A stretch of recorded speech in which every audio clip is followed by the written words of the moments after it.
artist would keep it secret. They would, actually.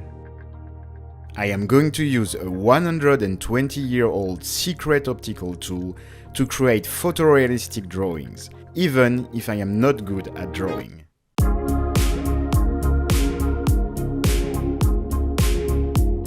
I just bought a camera Lucida that was made in 1900. The camera Lucida is an optical device that allows you to trace what you see. It's a lightweight portable device with a prism on an adjustable stand.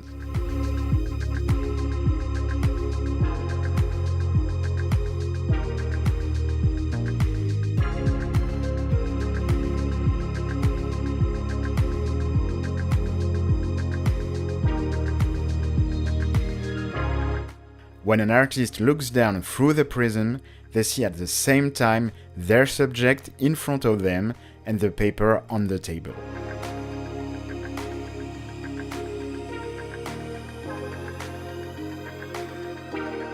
With practice, the artist can trace a very realistic image. The instrument often came with lenses to help focus the subject at several distances.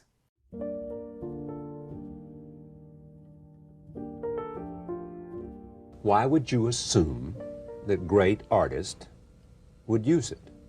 Because artists would use any tool available. Why wouldn't they? I mean, it seems to me odd to assume they wouldn't, actually. That's odd. People are a little bit secretive about tools like that. Well, that was an Ingres drawing. Right. Madame Louise Francois Garin.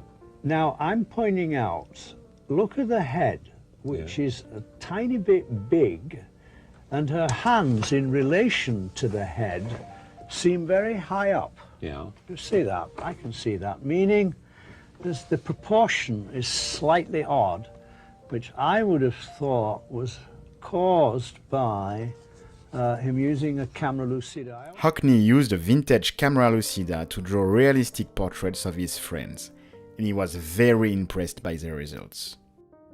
It doesn't do the drawing. I did the drawing. I made the marks. In the past, artists used the camera Lucida to get very detailed representations of what they were seeing while traveling. To get his perspectives right, the famous painter Gustave Caillebotte was using the same tool. And the accuracy of this drawing with respect to the site has led many scholars to wonder whether he used an optical device. And this sort of general list of devices that were available at that time included a photographic camera, a camera obscura, and the camera lucida. It is my suspicion that not only did Caillebotte use this camera lucida, but also it stood in this exact same spot. Because what I've been able to verify is that when you look down inside the prism and look at his drawing underlaid at 1:1 scale, you can see that the geometry and the drawing line up just about perfectly.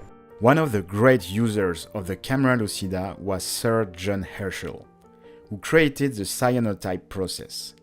He used the drawing device as he studied botany specimens and landscapes while traveling. Herschel's friend, William Henry Fox Talbot, borrowed his camera Lucida and tried for weeks to draw with it. But he became very frustrated with his results. He spent the next several years trying to fix images to paper faster and without drawing. And the process he invented was called photography.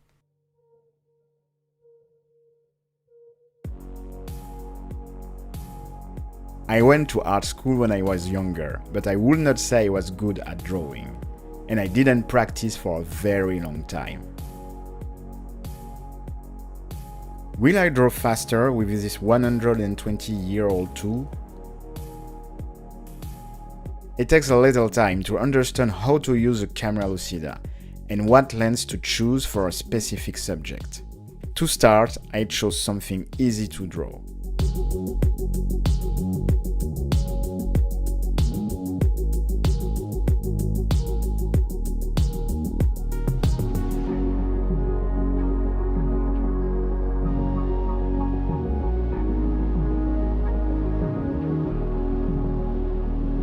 With just 2 hours of practice, I was getting better results, and I was starting to feel more confident about the process.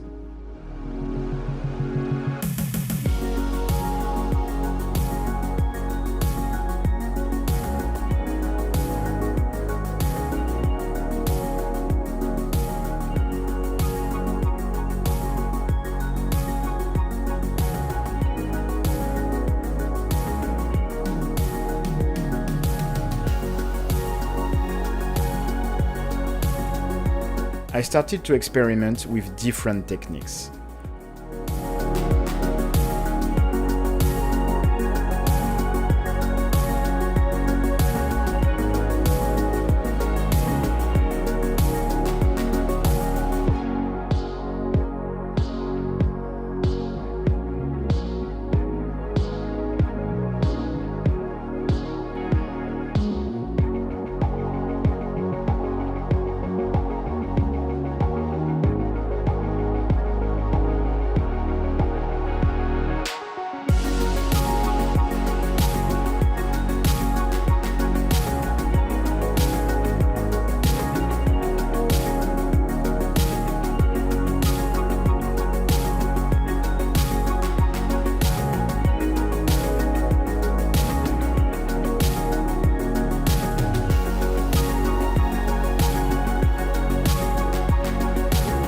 I even asked my wife to try it out, and on her first try, she got a very good result.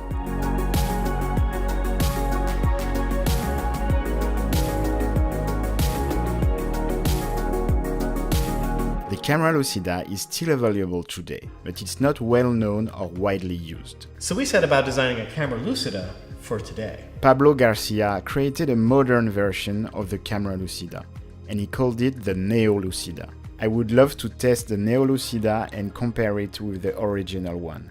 The use of the camera Lucida does not take away the talents of classical artists.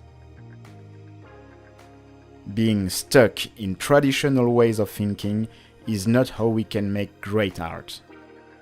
Using new technologies to work better and faster opens a lot of new possibilities, like the AI revolution we are living right now. I will continue to practice drawing with the camera Lucida, and I will show you my progress in the future.